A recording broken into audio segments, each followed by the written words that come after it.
पिछला क्लास में हम लोग देखे थे रिएक्शंस जो देखे थे मेटल्स का, देखे थे केमिकल प्रॉपर्टीज, है ना। क्या देखे थे?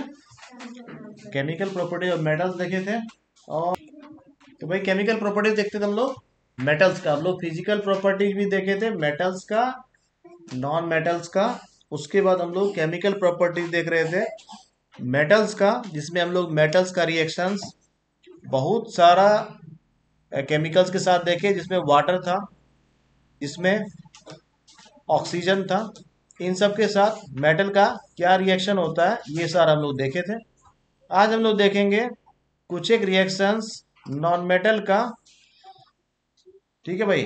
तो हम लोग पहले देख चुके थे क्या रिएक्शन ऑफ किसका, मेटल्स किसके साथ, एसिड के साथ, बेस के साथ, वाटर के साथ और ऑक्सीजन के साथ, है ना। आज हम लोग देखेंगे reaction of non metals with chlorine. क्या देखेंगे भाई? Reaction of non metals with chlorine. ठीक है। तो पिछले क्लास में हम लोग जो जो देख चुके थे उसके बाद रिकॉल कर लेना है, तो आगे बढ़ने में सुविधा होगी। ठीक है। तो generally non metals react with chlorine to form covalent chlorides. अब यहाँ ध्यान देना है थोड़ा सा, एक टर्म यूज हुआ है कोवेलेंट। तो बॉन्ड जो होता है ना, बॉन्ड जो होता है, जो रिएक्शन बनता है ना, रिएक्शन जो होता है तो केमिस्ट्री में बॉन्ड फॉर्मेशन होता है भाई। तो बेसिकली जो बॉन्ड होता है ना वो दो तरह का होता है। एक को हम लोग बोलते हैं कोवेलेंट बॉन्ड, इसको ध्यान रखना है, इसको ब्रीफ में हम लोग डिस्कस करके आगे बढ़ जाएंगे। और दूसरा होता है इलेक्ट्रोवेलेंट बॉन्ड, है ना। दूसरा होता है इलेक्ट्रोवेलेंट बॉन्ड। ठीक है। इलेक्ट्रोवेलेंट बॉन्ड, इसको कहीं कहीं पे हम लोग आयोनिक बॉन्ड भी बोलते हैं, है ना। क्या बोलते हैं इसको? इसको हम लोग क्या बोलते हैं भाई? आयोनिक बॉन्ड भी बोलते हैं। ठीक है। क्या बोलते हैं इसको हम लोग? आयनिक बॉन्ड भी बोलते हैं, क्योंकि ये आयंस के फॉर्मेशन से ये बॉन्ड बनता है, इसको हम लोग इसीलिए आयनिक बॉन्ड्स भी बोलते हैं। ठीक है भाई। इन दोनों में बेसिक डिफरेंस जो होता है, कोवेलेंट बॉन्ड जो होता है ये फॉर्म होता है कैसे? Bye sharing of electrons. कैसे होता है? Bye sharing of electrons. अगर किसी को समझ में नहीं आएगा तो ज़्यादा लोड नहीं लेना है, हम लोग इसको आगे थोड़ा सा क्लियर कर लेंगे। और ये होता है by transferring of electrons, by transferring of electrons. ठीक है भाई। तो basically we have two type of bonds, covalent and electrovalent. Covalent bonds are formed by sharing of electrons and electrovalent bonds are formed by transferring of electrons. ठीक है भाई। Sharing में क्या होता है ना, इसमें एक इलेक्ट्रॉन है, अगर मान लो इसको ये भी शेयर कर रहा है और ये भी शेयर कर रहा है, ठीक है। और इस केस में क्या होता है, ये अपना इलेक्ट्रॉन्स कंप्लीटली क्या करता है, डोनेट कर देता है दूसरे को। तो इसमें ये इलेक्ट्रॉन ट्रांसफर हो जाता है दूसरी जगह, इसमें इलेक्ट्रॉन कहीं ट्रांसफर नहीं होता है। बस ये ऐसा रहता है कि चलो भाई जरूरत पड़ने पे तुम भी शेयर कर लो और ये जरूरत पड़ने पे तुम भी यूज कर लो। इस तरह का मान लो एक रूम है, उसको दो आदमी शेयर कर रहा है, मैं भी यूज करता हूँ, तुम भी यूज करना, ऐसा ऐसा करके। तो इस तरह का जो दोनों के बीच में एक एग्रीमेंट बना, इस तरह का बॉन्ड को कोवेलेंट बॉन्ड बोलते हैं। और एक ऐसा केस हुआ, एक रूम था, उसमें मैं पहले रहता था, अभी किसी दूसरे को उसमें डाल दिया कि भाई तुम रह लो अब। तो इसमें क्या हुआ, रूम ट्रांसफर किया गया उसको, इसको इलेक्ट्रोवैलेंट बॉन्ड बोलते हैं। तो अब इन दोनों के बीच जो एग्रीमेंट हुआ उसको हम लोग इलेक्ट्रोवैलेंट बॉन्ड बोलेंगे। और प्रीवियस केस में जो बॉन्ड था उसको हम लोग क्या बोलेंगे? कोवेलेंट बॉन्ड बोलेंगे। ठीक है। डिटेल डिस्कशन इसका हम लोग बाद में करेंगे। ठीक है। आगे बढ़ते हैं। तो non metals reacts with chlorine to form covalent chlorides. कैसा क्लोराइड बना रहा है? कोवेलेंट क्लोराइड बना रहा है। इसको थोड़ा सा आगे और क्लियर करेंगे हम लोग। This is because these chlorides are formed by sharing of electrons between the atoms of non metals and the chlorine. किसके किसके बीच में बनता है? नॉन मेटल्स का एटम्स और क्लोरीन का एटम के बीच में। इसीलिए इस तरह का क्लोरीन क्लोराइड्स को हम लोग क्या बोलते हैं? कोवेलेंट कंपाउंड्स भी बोलते हैं। अब आता है कोवेलेंट कंपाउंड्स, एक टर्म आया। ठीक है भाई। ऐसा सारा कंपाउंड्स जो कोवेलेंट बॉन्ड जिसमें होता है उसको हम लोग कोवेलेंट कंपाउंड्स बोलते हैं। जैसा एक एग्जांपल हमारा वाटर भी है, water is also a covalent compound. ठीक है भाई। ठीक है। अब एग्जांपल देखते हैं कुछ इसका हम लोग। Reaction of hydrogen and chlorine. Hydrogen का क्लोरीन के साथ रिएक्शन जब होता है तो इसमें क्या होता है, when hydrogen reacts with chlorine the presence of diffused sunlight. देखो भाई ये कंडीशन जरूरी है ना। It forms hydrogen chloride gas. ये हाइड्रोजन क्लोराइड गैस जो है, इसी को हम लोग क्या बोलते हैं, इसी को हम लोग बोलते हैं हाइड्रोक्लोरिक एसिड। क्या बोलते हैं, हाइड्रोक्लोरिक एसिड। अगर इंपॉर्टेंट समझते हैं तो इसको लिखते जाना, ठीक है। तो व्हेन क्लोरीन, ये जो है ना एक्चुअली ऐसा लिखा है, थोड़ा सा राइटिंग में प्रिंट मिस्टेक है, इसको ऐसे लिखना है Cl2 प्लस H2। ऐसा टू ऐसा नहीं लिखना है, जैसा लिखा हूं अभी ऐसा लिखना है। When two atoms of chlorine reacts with two atoms of hydrogen it forms two molecules of hydrochloric acid, ऐसा लिखना है ना। Cl2 plus H2 gives 2HCl, ऐसे लिखना। ऐसे भी लिख सकते हो, ये भी सही है। अगर कहीं ऐसा लिखते हैं Cl2 plus H2 gives HCl, ऐसा लिखते हैं, ये भी सही है, गलत नहीं है। और ये भी सही है, ये तो बैलेंस्ड है तो ये तो सही है ही है। ऐसा भी लिख सकते हैं, ये भी गलत नहीं है, ठीक है। लेकिन ये टू मेंशन करना मैंडेटरी है, ऐसा ही मेंशन करना है, ठीक है भाई। When chlorine gas and hydrogen gas are fused in the presence of diffuse sunlight, it forms hydrochloric acid। इसी को हाइड्रोजन क्लोराइड गैस भी बोलते हैं, ठीक है। Now we have second example, reaction of phosphorus and chlorine. when phosphorus reacts with chlorine it forms phosphorus trichloride. Trichloride, tri माने होता है थ्री, क्लोराइड मतलब क्लोराइड का थ्री मॉलिक्यूल, इसलिए ट्राइक्लोराइड लिखते हैं भाई, ठीक है। ये थोड़ा सा इनकम्प्लीट लिखा है, इसको ऐसे नहीं लिखना है, इसको जैसे लिखना है वो मैं लिख देता हूँ।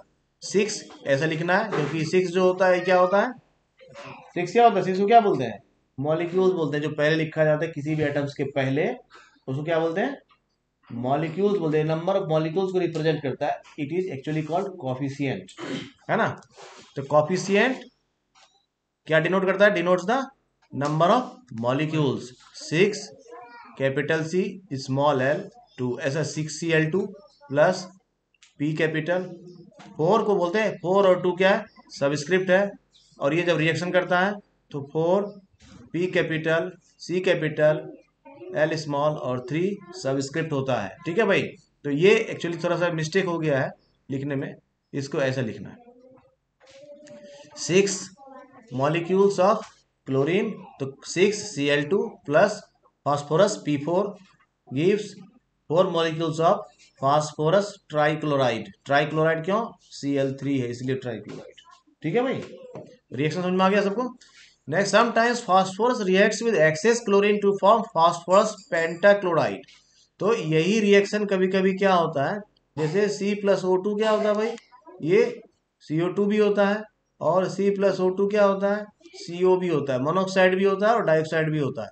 उसी तरह से when phosphorus reacts with chlorine it sometimes forms phosphorus trichloride and it sometimes form phosphorus pentachloride. तो ये भी गलत लिखा हुआ है, इसको ऐसे लिखना है फास्फोरस पेंटाक्लोराइड, ऐसे लिखा जाता है, ठीक है भाई। Phosphorus pentachloride, 5 atoms of chlorine होता है फास्फोरस पेंटाक्लोराइड, इसलिए उसको फास्फोरस पेंटाक्लोराइड बोलते हैं। क्लियर हो गया, आगे देखिए next example, reaction of carbon with chlorine. Carbon का क्लोरीन के साथ reaction, when carbon reacts with chlorine it forms carbon tetrachloride. देखिए केमिस्ट्री में जो काउंटिंग होता है ना वो ऐसा होता है, मोनो मतलब 1, डाई मतलब 2, ट्राई मतलब 3 एंड टेट्रा मतलब 4। इसी तरह से पेंटा माना 5, हेक्सा माना 6, हेप्टा माना 7, ऐसा चलता है काउंटिंग, ठीक है भाई, ठीक है भाई, ऐसे काउंटिंग चलता है। अब यहाँ ध्यान देना है, यहाँ है टेट्राक्लोराइड, क्यों टेट्रा है समझ में आ गया। तो इसमें इसको ऐसे लिखना है C capital, again C capital, L small और 4, ऐसा। ये है C फॉर कार्बन, ये Cl है फॉर क्लोरीन, और ये 4। तो समझ में आ गया, टेट्राक्लोराइड 4 क्लोराइड का एटम है और एक कार्बन का, इसलिए इसको हम लोग कार्बन टेट्राक्लोराइड बोलते हैं, ठीक है। ये जो रिएक्शन लिखा है इसको थोड़ा मैं करेक्ट करके लिख देता हूँ यहाँ पर। ये है क्लोरीन और क्लोरीन का 2 एटम, इसमें कॉफिशिएंट तुम 2 लगा सकते हो, प्लस फिर कार्बन, और ये गिव्स हो जाएगा कार्बन टेट्राक्लोराइड, ठीक है भाई। और यहाँ जो ये लिखा हुआ एल, एल का मतलब होता है it exist in liquid form at room temperature. यहाँ जी का मतलब है it is at gas state, यहाँ एस का मतलब है it is in solid state. समझ में आ गया भाई, सबका मतलब समझ में आ गया, क्लियर हो गया। तो किसी भी रिएक्शन में अगर G लिखा हुआ है it means it represents its gaseous state during reaction. अगर कहीं S लिखा हुआ है it means it represents its solid state during reaction. और कहीं L लिखा हुआ है it means its represents its liquid state. कहीं अगर AQ लिखा हुआ है it means its represents its aqueous solution. Next reaction with hydrogen. Non metals react with hydrogen to form covalent hydrides. फिर से आ गया वही कोवेलेंट। कोवेलेंट सबको समझ में आ गया। कोवेलेंट यहाँ क्यों है? क्योंकि कोवेलेंट बॉन्ड बना रहा है इसलिए कोवेलेंट हाइड्राइड्स बोलते हैं हम लोग। The sharing of electrons forms the non-metallic hydrides, that is non-metallic hydrides are formed by covalent bonding। इनके बीच में बॉन्डिंग कैसा बनता है? कोवेलेंट बॉन्डिंग बनता है। Bonds which are formed by sharing of electrons are called covalent bond। Here are some examples। example देते हम लोग। Sulphur is a non metal. Sulphur क्या है? नॉन मेटल है which combines with hydrogen to form a covalent hydride called hydrogen sulphide. याद रखना है भाई। और इसको लिखते कैसे हैं? तो इसको लिखते हैं H2S। ऐसा लिखते हैं, ऐसा नहीं लिखते, ठीक है, ऐसा लिखते हैं हाइड्रोजन सल्फाइड। ठीक है, तो ये क्या हो गया? When sulphur is a non-metal which combines with hydrogen to form a covalent bond, covalent hydride is called hydrogen sulfide and the formula for hydrogen sulfide is H2S।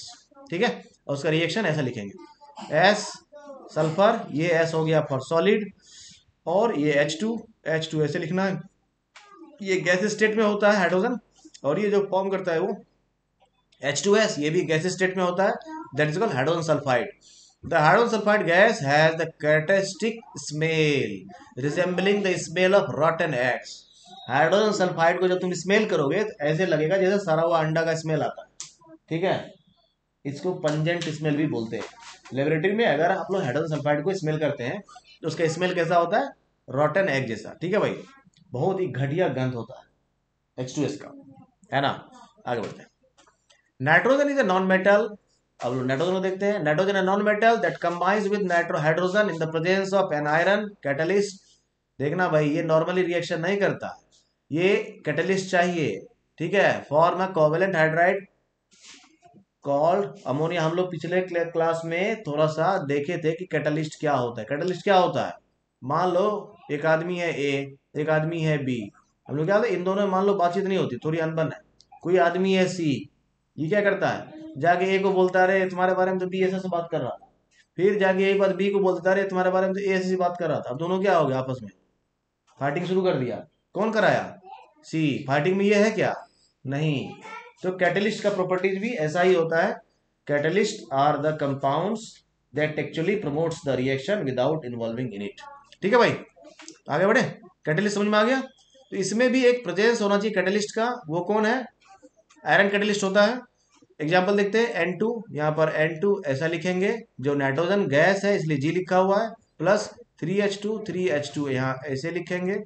ये भी हाइड्रोजन गैस है, और ये जो फॉर्म करता है इसको हम लोग अमोनिया बोलते हैं। अमोनिया का फॉर्मूला होता है NH3। तो ऐसा होता है। ठीक है भाई, इसको NH3 लिखते हैं और अमोनिया लिखते हैं इसको। ठीक है, तो ऑक्सीजन इज ऑल्सो, जिसको भी रिएक्शन लिखना है रिएक्शन साथ साथ लिखते जाएंगे। Oxygen is also non-metal which combines with hydrogen to form a hydride called water। है ना, हाइड्रोजन है ये, इसको जब हम लोग ऑक्सीजन के प्रेजेंस में जलाते हैं तो ये क्या बनाता है? H2O बनाता है। इसमें ये क्या है? ये गैस है। ये क्या है? गैस है। और ये क्या है? लिक्विड है। ठीक है भाई। Similarly the hydride of carbon in methane, and methane का फॉर्मूला क्या होता है? CH4। है ना, शाबाश। आगे बढ़िए भाई, देखिए। ठीक है, ये पूरा सीरीज होता है मीथेन, इथेन, प्रोपेन, ब्यूटेन का, और ये सारा सीरीज जो है डिफरेंस होता है इसमें किसका? CH2 का। इसको हम लोग किसी दिन देखेंगे। Non metals form covalent hydrides because non metal atoms can not give electrons to hydrogen atoms to form hydride ions. हमेशा याद रखना कि ये किसी को भी कोवेलेंट हाइड्राइड जो शेयरिंग करता है, देता नहीं है, ट्रांसफर नहीं करता। Non metal hydrides are liquids और गैसेस। नॉन मेटेलिक हाइड्राइड कैसा होता है? वो हमेशा या तो लिक्विड होगा या तो गैस होगा। हम लोग अभी 4, 5, 6 एग्जांपल्स देख चुके हैं। Non metallic hydrides do not contain ions, क्योंकि इनके बीच में आयनिक बॉन्ड नहीं होता है, कोवेलेंट बॉन्ड होता है। ये भी हमेशा याद रखना, जहां भी कोवेलेंट बॉन्ड बनेगा वहां आयंस नहीं होता है। And hence they do not conduct electricity. Ions नहीं होने के कारण इलेक्ट्रिसिटी का कंडक्शन नहीं होता है। इसीलिए प्योरेस्ट फॉर्म ऑफ वाटर जो होता है दैट इज H2O, ये वाटर जो है ये इलेक्ट्रिसिटी कंडक्ट नहीं करता है क्योंकि ये कोवेलेंट बॉन्ड होता है। ठीक है। Non metal hydrides are stable compounds. ठीक है भाई, ये स्टेबल, ये नॉन मेटल हाइड्राइड्स का कुछ प्रॉपर्टीज हो गया, इसको भी दिमाग में रख सकते हैं। ठीक है, आगे देखते हैं। ये मेटल और नॉन मेटल के बीच में कुछ बेसिक डिफरेंसेस है जिसको हम लोग पीछे के वीडियोस में ही देखे। ठीक है, कोई दिक्कत है भाई इसमें? कोई दिक्कत? तो हम लोग इसमें देखते हैं। इसमें बेसिक में डिफरेंस में हम लोग क्या देख रहे हैं कि मेटल जो होता है ना वो इलेक्ट्रोपॉजिटिव होता है। तो ये मेटल्स जो होता है इसको इलेक्ट्रोपॉजिटिव क्यों बोलते हैं? एक्चुअली ये इलेक्ट्रॉन्स का डोनर होता है और इलेक्ट्रॉन्स देने के बाद ये क्या हो जाता है, इलेक्ट्रोपॉजिटिव हो जाता है। इसी को बोलते हैं हम लोग इलेक्ट्रोपॉजिटिव होना। ठीक है भाई। तो मेटल्स क्या करता है, हमेशा इलेक्ट्रॉन्स छोड़ता है, देता है, ये याद रखना। और जो नॉन मेटल्स होता है ना वो इलेक्ट्रॉन्स का रिसीवर होता है, इलेक्ट्रॉन्स लेता है, इसीलिए इसको हम लोग बोलते हैं इलेक्ट्रोनेगेटिव। समझ गए बात को? ऐसा सारा एलिमेंट्स जो इलेक्ट्रोनेगेटिव होगा वो नॉन मेटल होगा, और ऐसा सारा एलिमेंट्स जो इलेक्ट्रोपॉजिटिव होगा वो मेटल होगा। ये फिक्स है भाई। ठीक है। उसी तरह से मेटेलिक ऑक्साइड जो होगा वो बेसिक नेचर का होगा, नॉन मेटेलिक ऑक्साइड जो होगा वो एसिडिक नेचर का होगा। उसी तरह से फिर मेटेलिक ऑक्साइड जो होगा when dissolved in water it forms base of the respective metals, and when non metals reacts with non metallic oxides reacts with water it forms acids of the respective non metals. है ना, ये हो गया। और कुछ एक example आगे हम लोग देख रहे हैं।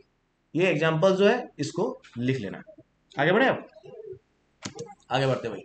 नेक्स्ट है हमारा डिस्प्लेसमेंट रिएक्शन। डिस्प्लेसमेंट रिएक्शन क्या होता है, इसमें थोड़ा सा इसके लिए रिएक्टिविटी सीरीज को जानना जरूरी है। किसको जानना जरूरी है? रिएक्टिविटी सीरीज को जानना जरूरी है। ठीक है, रिएक्टिविटी सीरीज क्या होता है इसको जानना है। रिएक्टिविटी सीरीज में एक्चुअली सीरीज किसका है, मेटल्स का है। किसका है? मेटल्स का है। इसमें एक ही नॉन मेटल है और वो है हाइड्रोजन। तो हम लोग ये भी बाद में जानेंगे कि रिएक्टिविटी सीरीज में हाइड्रोजन क्या कर रहा है बीच में। ठीक है, ठीक है। Displacement reaction is actually what, a more reactive metal. तो अब मोर रिएक्टिव लेस रिएक्टिव आ गया ना, तो कौन मोर रिएक्टिव है कौन लेस रिएक्टिव है ये समझने के लिए हम लोगों को रिएक्टिविटी सीरीज पता होना चाहिए। इसके बाद हम लोग को पता चल जाता है कौन ज्यादा रिएक्टिव है और कौन कम रिएक्टिव है। तो जो ज्यादा रिएक्टिव मेटल है, a more reactive metal displaces a less reactive metal. ठीक है, फ्रॉम इट्स साल्ट सॉल्यूशन। ठीक है भाई, this types of reactions are called displacement reaction. एक बार हम लोग डिस्प्लेसमेंट रिएक्शन को समझ लेते हैं पहले, उसके बाद हम लोग रिएक्टिविटी सीरीज देखेंगे और देखेंगे कौन किसको रिप्लेस कर सकता है। इसका एक एग्जांपल देखते हैं हम लोग। Iron is more reactive than copper. जब रिएक्टिविटी सीरीज देखोगे तो पता चलेगा उसमें आयरन जो होता है वो ज्यादा रिएक्टिव होता है किससे, कॉपर से। तो निश्चित तौर पर जो कॉपर सल्फेट का सोल्यूशन है इसमें जब हम लोग आयरन डालते हैं, मान लो एक कॉपर सल्फेट का सोल्यूशन है, उसमें क्या किए, आयरन डाल दिए। क्या किए, उसमें आयरन डाल दिए। क्या किए, आयरन डिप कर दिए। तो वो क्या करेगा, आयरन कॉपर सल्फेट के सॉल्यूशन से कॉपर को डिस्प्लेस कर देता है और फेरस सल्फेट सॉल्यूशन बना लेता है और कॉपर डिस्प्लेस्ड हो जाता है। समझ गए? तो इस तरह के रिएक्शन में क्या हुआ, इसको हम लोग बोलते हैं ए बी। ऐसा याद कर सकते हो, A B plus C. Reaction में क्या हो रहा है, ए बी, देखो ए बी हो गया। तो ये ए क्या कर रहा है, ये लेस रिएक्टिव है। सी अगर मोर रिएक्टिव है तो ये क्या बना लेगा, सी बी, और ए को क्या करेगा, डिस्प्लेस कर देगा। ये रिएक्शन ऐसा हो जाता है एक्चुअली। तो इस तरह का फॉर्मेट में जब भी रिएक्शन होगा उसको हम लोग बोलेंगे डिस्प्लेसमेंट रिएक्शन। और ये रिएक्शन तभी पॉसिबल है when C is more reactive than A. अगर ए जो है वही ज्यादा रिएक्टिव है तो ये रिएक्शन नहीं होगा। समझ गए? अगर ऐसा है कि मान लो कि आयरन सल्फेट का सॉल्यूशन है, FeSO4 है, और इसमें तुम कॉपर को डिप कर रहे हो, ये रिएक्शन कुछ नहीं होने वाला, ऐसे रह जाएगा। ठीक है, क्यों ऐसा रह जाएगा, क्योंकि कॉपर जो है ना वो लेस रिएक्टिव है आयरन से। समझ गए? तो रिएक्शन के लिए ये जरूरी है ए बी प्लस सी, ये सी बी प्लस ए होगा, लेकिन इसके लिए शर्त क्या है कि C must be more reactive than A से ज्यादा रिएक्टिव होगा तभी ये संभव है। समझ पता गई, समझ पता आई? ठीक है भाई, आगे बढ़े। आगे देखिए, नॉन मेटल्स के केस में थोड़ा सा बेसिक बात देखते हैं, फिजिकल प्रॉपर्टीज देखते हैं, कुछ एग्जांपल्स देखते हैं, आगे बढ़ते हैं। ठीक है, the non metal in chemistry can be defined as a chemical element that generally in a chemical reaction gains electron. अभी हम लोग पिछले वीडियो में देखे थे, पिछले स्लाइड में भी देखे थे, इलेक्ट्रॉन गेन करता है, इसलिए इसको हम लोग क्या बोलते हैं, इलेक्ट्रोनेगेटिव्स बोलते हैं। When reacts with a metal, it has a tendency to form an acid if combined with oxygen and hydrogen। ऐसा होता है, या इसका ऑक्साइड जो वाटर से रिएक्शन करता है तो भी एसिड बनाता है। इसका ये property. More variety in colour and states are displayed by non metals in comparison to metals. इसका कुछ एग्जांपल्स देते हैं, जैसे chlorine, carbon, bromine, sulphur, phosphorus. इसमें ध्यान देना है कि मोस्ट ऑफ द मेटल्स के बारे में हम लोग जैसे पढ़े थे, most of the metals exist in solid state at room temperature, है ना। उसमें कुछ एक्सेप्शंस भी था, जैसे mercury, mercury exist in liquid state eight room temperature. Other than mercury, almost all the metals exist in solid state at room temperature, while in case of non-metals, most of the non-metals either exist in solid state or in gaseous state at room temperature, है ना। Other than एक इसमें exception है, कौन बताएगा, इसमें एक exception. तो आगे बढ़ते हैं भाई, हम लोग देखते हैं कुछ फिजिकल प्रॉपर्टीज नॉन मेटल्स का, और इसको हम लोग बहुत थोड़ा सा तेजी से देखेंगे। अगर किसी को लिखना है तो साथ ही साथ लिखते जा सकते हैं, नहीं तो दिमाग में डाल इसको, है ना। Non metals can not B hammered into thin sheets like metals, metals can B hammered into thin sheets. और जो मेटल्स का ये प्रॉपर्टी था, इसको हम लोग बोलते थे मेलिएबिलिटी। जो मेलिएबिलिटी प्रॉपर्टी नॉन मेटल्स में नहीं पाया जाता है, instead of malleability they are hard and brittle as they break down into pieces on hammering। Seeds में बनने के बजाय क्या होता है, ब्रिटल होता है। ब्रिटल मतलब ऐसा समझ लो जैसे हम लोग एक स्टोन को हैमर करते हैं तो क्या होता है ना, स्टोन क्या होता है, सीड में कन्वर्ट होगा, वो पीसेस में कन्वर्ट हो जाएगा, इसी को बोलते हैं हम लोग ब्रिटल। तो non metals are not ductile. Ductility का मतलब होता है can not be drawn into thin wires. ठीक है भाई, नॉन मेटल्स में ये भी नहीं होता है, यानी non metals are not ductile while metals are ductile। Non metals are poor conductors of heat and electricity. देखो भाई, इसमें बहुत सारा कई एक्सेप्शंस मिलेगा, हम लोग इसको डिस्कस करते जाएंगे। तो नॉन मेटल जो होता है वो पुअर कंडक्टर या bad conductor of heat and electricity होता है, जिसको इंसुलेटर्स भी बोलते हैं, है ना। एक ही चीज होता है, कंफ्यूजन नहीं होना चाहिए। इसमें बहुत सारे एक्सेप्शंस है, जैसे एक एग्जांपल देता हूँ, ग्रेफाइट, है ना भाई। ग्रेफाइट जो होता है वो गुड कंडक्टर ऑफ इलेक्ट्रिसिटी होता है। अगर इसमें एक्सेप्शन कोई पूछेगा तो एग्जांपल दे सकते हो, graphite is a non metal that is very good conductor of electricity. उसी तरह से हीट है, तो generally non metals are poor conductors of heat. Yes it is right, but we have exceptions. It is diamond. Diamond क्या होता है, diamond is a non metal. Diamond क्या है, इलेक्ट्रॉन्स ऑफ कार्बन है, but diamond is a good conductor of heat. Diamond does not conduct electricity properly, याद रखना, but it conducts heat properly. Like graphite क्या करता है, it conducts electricity in a nice way, but it does not conduct heat. ठीक है भाई, तो good conductor of electricity में, बैड कंडक्टर ऑफ इलेक्ट्रिसिटी के एक्सेप्शन में हम लोग यूज करते हैं ग्रेफाइट को। और बैड कंडक्टर ऑफ हीट जब बोलते हैं, non metals are bad conductor of heat, उसमें एक्सेप्शन में लिखते हैं हम लोग डायमंड, है ना। जैसे हम लोग लिखते हैं नॉन मेटल्स आर सॉफ्ट, तो डायमंड उसमें भी एक्सेप्शन आता है। Diamond is the hardest known substance on the अर्थ, है ना, इतना हार्ड होता है। आगे बढ़ते भाई, उसी तरह से non metals are not lustrous. Lustrous मतलब शाइनी, शाइनी अपीयरेंस नहीं होता है किसका, नॉन मेटल्स का। जैसे हम लोग देखते हैं कार्बन है, कोयला, कोई शाइनी अपीयरेंस नहीं होता। तो non metals are not lustrous, इसका मतलब नॉट शाइनी, इसका मतलब डल अपीयरेंस होता है। इसमें भी कुछ एग्जांपल्स है, इसका इसका एक्सेप्शन है। एग्जांपल्स तो सारा का सारा ही है भाई, इसमें एक्सेप्शंस याद रखेंगे। इसका एक्सेप्शन होता है कौन, आयोडीन, है ना। Iodine is a non metal that has shiny appearance, है ना। Diamond is also a non metal which has also shiny appearance. तो ऐसा non metals generally are not lustrous, but there are some exceptions. और तुमको exception से ही याद रखना है कि क्वेश्चंस एग्जाम में जब भी आता है ना, तो ट्रेंड से नहीं आता, एक्सेप्शन से ही आता है केमिस्ट्री। तो non metals have low tensile strength, low tensile strength होता है। In case of metals, metals have very high tensile strength, है ना। टेंसाइल स्ट्रेंथ मतलब it means they can not hold heavy weights, non metals are not sonorous, sonorous नहीं होता, sonorous का मतलब metallic sound produce नहीं करता है व्हेन हैमर्ड या व्हेन स्ट्राइकन, है ना। They do not make any sound, मतलब any metallic sound. Non metals are soft, अभी जैसे एग्जांपल दिया, non metals are generally soft but we have some exceptions. We have diamond, it is the hardest known substance on the earth and it is not soft, it means they can be cut by knife easily. और diamond को, diamond दुनिया का सारा चीज काट सकता है, diamond को सिर्फ डायमंड ही काट सकता है, ठीक है, इतना हार्ड होता है, ठीक है। But most of the metal can be cut by knife easily, ठीक है भाई, समझ में आ गया। तो इसके एक्सेप्शन हम लोग देखे थे मेटल केस में भी, metals are generally hard but सब metals can be cut by knife easily. Example क्या था, सोडियम, है ना। आगे बढ़ते हैं, अब लोग chemical properties of non metals देखते हैं भाई। केमिकल प्रॉपर्टीज पहले हम लोग acidic oxides, non metals when reacts with oxygen it forms non-metallic oxides and non-metallic oxides are acidic by nature, ठीक है। the non-metallic oxides which dissolve in water to form acids are called acetic oxides। acetic oxides क्या बोलते हैं, when non-metallic oxides are dissolved in water it forms acids। Example देखते हैं, when carbon burns in excess of air it forms carbon dioxide। सी है carbon, इसको oxygen के presence में burn किए क्या बना लिया, CO2। and when CO2 dissolved in water or compressed in water it forms carbonic acid H2CO3, it is acid, carbonic acid, ठीक है। तो ये क्या बना था, when non-metal reacts with oxygen it forms non-metallic oxides and when non-metallic oxides reacts with water it forms acids, ठीक है। तो non-metallic oxides are generally acidic by nature, ठीक है भाई।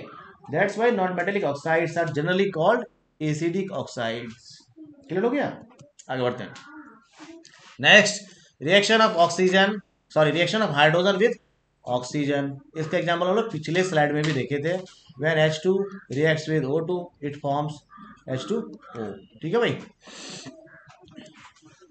Nitrogen and hydrogen, nitrogen and oxygen react at a high temperature at about 27 degree centigrade. Nitrogen atmosphere में कितना है भाई, कितना है 78%, ऑक्सीजन कितना है 28%। अगर जनरली दोनों रिएक्शन करता तो एटमोस्फेयर का सारा नाइट्रोजन सारा ऑक्सीजन से रिएक्शन करके फिट हो गया रहता, लेकिन atmospheric nitrogen, free atmospheric nitrogen normal condition में, नॉर्मल टेम्परेचर में फ्री एटमोस्फेरिक ऑक्सीजन से रिएक्शन नहीं करता है, इसके लिए चाहिए इतना टेम्परेचर 2700 डिग्री सेंटीग्रेड। ये क्या है, मेल्टिंग पॉइंट ऑफ आयरन से भी ज्यादा है ना। 1700-1800 डिग्री सेंटीग्रेड पे आयरन मेल्ट करना शुरू करता है, उससे भी ज्यादा टेम्परेचर चाहिए नाइट्रोजन ऑक्सीजन रिएक्शन के लिए। और ये टेम्परेचर कब जनरेट होता है, इन केस ऑफ थंडरिंग, है ना। लाइटनिंग जब होता है, थंडरिंग जब होता है, उस केस में इतना डिग्री टेम्परेचर जनरेट हो जाता है, और उस समय में जो सराउंडिंग का नाइट्रोजन रहता है वो ऑक्सीजन से रिएक्शन करके नाइट्रिक ऑक्साइड फॉर्म करता है, और यही नाइट्रिक ऑक्साइड फिर फर्दर वाटर से रिएक्शन करके नाइट्रिक एसिड बनाता है HNO3, ठीक है भाई, कोई दिक्कत। आगे बढ़ते हैं हम लोग। Some of the chemical properties of elements are given, मतलब इसको ब्रीफली हम लोग देखते हैं। When non metal reacts with oxygen it forms non metallic oxide, when non metallic oxide reacts with water it forms acid. Example है इसका, when sulphur reacts with oxygen it forms sulphur dioxide and when sulphur dioxide reacts with water it forms sulphurous acid. इसको क्या बोलते हैं हम लोग, याद है ना, एक सल्फ्यूरिक होता है, ये है H2SO4, ये है सल्फ्यूरिक, ये सल्फ्यूरिक है ना, ये सल्फ्यूरस है, ठीक है भाई। सल्फ्यूरिक एसिड का फॉर्मेशन अलग होता है, सल्फ्यूरिक एसिड का फॉर्मेशन अलग होता है, ठीक है। आगे देखते हैं, the aqua solution. Aqua solution मतलब सॉल्यूशन विद वाटर, है ना, एक्वा मतलब the water. The aqua solution of non metallic oxides turns blue litmus paper into red. ये ध्यान देना है भाई, इसको भी हम लोग पिछले क्लास में थोड़ा सा डिस्कस किए थे, कौन किस लिटमस को रेड करेगा, कौन किस लिटमस को ब्लू करेगा। पहले समझ लेना है, लिटमस जो होता है वो बेसिकली दो फॉर्म में अवेलेबल है, पहला लिटमस पेपर आता है और दूसरा लिटमस सॉल्यूशन आता है, ठीक है भाई, दोनों आता है। और लिटमस पेपर जो आता है और सॉल्यूशन जो आता है ये भी दो कलर में आता है। दो कलर में कौन कलर में आता है, एक आता है ब्लू कलर में, एक आता है रेड कलर में, ठीक है भाई, दोनों कलर में आता है। अब बेस जो होता है, इसके लिए हमें याद करना है क्या, एक लाइन बेस याद कराया था ये, बेस टर्न्स ब्लू। मतलब अगर बेस है उसको और हमारा रेड लिटमस है उसको बेस में डालेंगे तो क्या करेगा, उसको ब्लू कर देगा। अगर ब्लू लिटमस को बेस में डालेंगे तो नो चेंज। ठीक है भाई, बेस जो है हमेशा क्या करता है, ब्लू करता है, याद रखना। ब्लू लिटमस है तो नो चेंज, रेड लिटमस है ब्लू कर देगा। तो बी और बी याद रखना है। उसी तरह से दूसरा लाइन याद रखना है, एसिड टर्न्स रेड, इसमें भी डी है, इसमें भी डी है। Asset turns red, acid red करता है, यानी रेड लिटमस डालेंगे एसिड में नो चेंज आएगा। अगर ब्लू लिटमस डालेंगे रेड कर देगा। अब तुम्हारे एक पास एक लिटमस है, मान लो ब्लू है, उसको तुम डाल दिए एसिड में, रेड कर दिया, फिर उसको डाल दो बेस में, ब्लू कर देगा। समझ गए? तो इसको याद रखना है, base turns blue, asset turns red. ठीक है भाई। तो non metals do not react with dilute acids. Non metal जो है एसिड के साथ रिएक्शन, डाइल्यूट एसिड के साथ रिएक्शन नहीं करता है। Although they can react with concentrated acids. Dilute acid और कंसंट्रेटेड एसिड के बारे में पिछले क्लास में लोग डिस्कस किए थे। जैसे एग्जांपल लिए थे हम लोग हाइड्रोक्लोरिक एसिड का, H2SO4 जो है इसका जो कंसंट्रेटेड होता है वहां पर हम लोग ऐसा लिखते हैं, CONC लिखते हैं। अगर कहीं डाइल्यूट एसिड लिखना है तो हम लोग ऐसा DIL लिखते हैं। तो जो नॉन मेटल होता है ना वो ऐसा कॉन्क H2SO4 के साथ या कॉन्क एसिड के साथ, यानी कंसंट्रेटेड एसिड के साथ, कॉन्क जो लिखा है इसका मतलब कंसंट्रेटेड, DIL मतलब डाइल्यूट, है ना। इसका जो कंसंट्रेटेड कंपोजिशन होता है उसमें 98% H2SO4 होता है, 2% वाटर होता है। ठीक है भाई। While in case of dilute H2SO4 it is 90% of water with 10% of H2SO4। ठीक है, इतना अंतर होता है भाई डाइल्यूट और कंसंट्रेटेड में। तो कंसंट्रेटेड एसिड जो है उसे sometimes non metals can react but they do not react with dilute acids. Example है हमारा जैसे कार्बन है और कंसंट्रेटेड HNO3 है, नाइट्रिक एसिड है भाई ये। तो ये जब रिएक्शन करता है तो क्या बनाता है, कार्बन डाइऑक्साइड, नाइट्रिक ऑक्साइड या नाइट्रस ऑक्साइड या और प्लस वाटर। ठीक है। Non metal react with strong bases, strong base के साथ रिएक्शन करता है but do not produce hydrogen gas, hydrogen gas produce नहीं करता है। These reactions generally take place at high temperature, high temperature होना चाहिए तभी रिएक्शन होगा, अदरवाइज नहीं होगा। टेम्परेचर कितना, more than 600 degree centigrade, normal temperature पे रिएक्शन परफॉर्म नहीं होता है। जैसे एग्जांपल है when sulphur reacts with sodium hydroxide it forms sodium sulphate plus sodium sulphide, इसको सोडियम सल्फाइड बोलते हैं, प्लस वाटर। अगर किसी को केमिकल का नाम नहीं याद रहता है आप लिख सकते हैं साथ ही साथ। A more reactive non metal displaces a less reactive non metal. जो पिछले केस में लोग रिएक्टिविटी सीरीज का केस देखे थे उसी तरह से मेटल केस में जैसा होता था उसी तरह से नॉन मेटल केस में भी होता है। जो सॉल्ट सोल्यूशन होता है उसमें कई बार क्या होता है कि जो मोर रिएक्टिव होता है वो लेस रिएक्टिव को डिस्प्लेस कर देता है। जैसे पोटेशियम आयोडाइड, ये KI है, इसमें KL नहीं पढ़ना है इसको, ये K है और ये I है, इसको पोटेशियम आयोडाइड पढ़ते हैं। अगर किसी को लिखना है तो लिख सकते हैं। और ये ब्रोमीन है, when potassium iodide reacts with bromine it forms potassium bromide plus iodine. इसको पोटेशियम ब्रोमाइड पढ़ते हैं, इसको आयोडीन पढ़ते हैं, ऐसा लिख सकते हैं। ठीक है भाई, आगे बढ़ते हैं। We have next example, reaction of sulfur with oxygen. When sulfur reacts with oxygen, it forms. When sulfur reacts with oxygen, it forms sulfur dioxide. यानी S plus O2, it forms SO2 sulphur dioxide. देखो भाई SO3 भी बनता है लेकिन ये normal case नहीं है। When sulfur dioxide reacts with oxygen in the presence of a catalyst that is called divalerium pentoxide, it forms SO3। ये नॉर्मल रिएक्शन नहीं होता है, इसी कैटलिस्ट के प्रेजेंस में ही सिर्फ होता है। नॉर्मल जो रिएक्शन होता है सल्फर का, sulphur when reacts with oxygen it forms sulphur dioxide. ठीक है, ठीक है। तो हम लोग का मेटल्स और नॉन मेटल्स का केमिकल और फिजिकल प्रॉपर्टीज इसी के साथ खत्म होता है। एक ब्रीफ डिस्क्रिप्शन हम लोग देखें, मेटल्स नॉन मेटल्स का एक और क्लास हम लोग करेंगे जिसमें हम लोग एक बार और इसको रिकॉल करेंगे। ठीक है भाई, तो आज के लिए इतना ही।